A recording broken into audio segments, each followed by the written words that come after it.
পৰিৱৰ্তন আমি যদি কৰিব পাৰোঁ নিশ্চয়কৈ কৰিব পাৰিম। আজি অসমৰ অঞ্চলত যি ধৰণে আগবাঢ়ি গৈ আছে ৰাভা অঞ্চলত থকা প্ৰতিটো শিক্ষা অনুষ্ঠানৰ প্ৰতিজন ব্যক্তিলৈকে আজিৰ পবিত্ৰ দিনৰ পৰা মই আহ্বান জনাম যে আমাৰ ল'ৰা ছোৱালীসকল শিক্ষিত কৰক। আমাৰ ল'ৰা ছোৱালীসকল কেনেকৈ শিক্ষিত হ'ব পৰা নাই, কিয় পঢ়িব নোৱাৰে?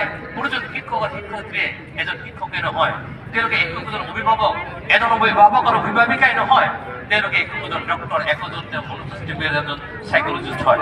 এজন ছাত্ৰই কিয় ভালদৰে পঢ়িব পৰা নাই, এজন ছাত্ৰই কি ধৰণে তেওঁলোকে দক্ষ হ'ব পৰা নাই, এজন ছাত্ৰই কি ধৰণে তেওঁৰ পৰীক্ষাসমূহত আগবাঢ়িব পৰা নাই, সকলো চিন্তা, সকলো ধাৰণা, সকলো ধাৰণা প্ৰতিজন শিক্ষকে গম পায়। বুলি শিক্ষক এটা বৃত্তি বুলি ধৰিলে নহ'ব। সেই প্ৰফেশ্যনটোক যদি আমি সকলো সুন্দৰভাৱে সুন্দৰভাৱে কৰিব পাৰোঁ, যে শিক্ষক সমাজৰ দায়িত্ব আছে, সেই দায়িত্ব আৰু কৰ্তব্য আমি পালন কৰিব লাগিব। অসমত থকা সকলো বিভাগ, ৰাভা সকলো বিভাগ আমি সকলোৱে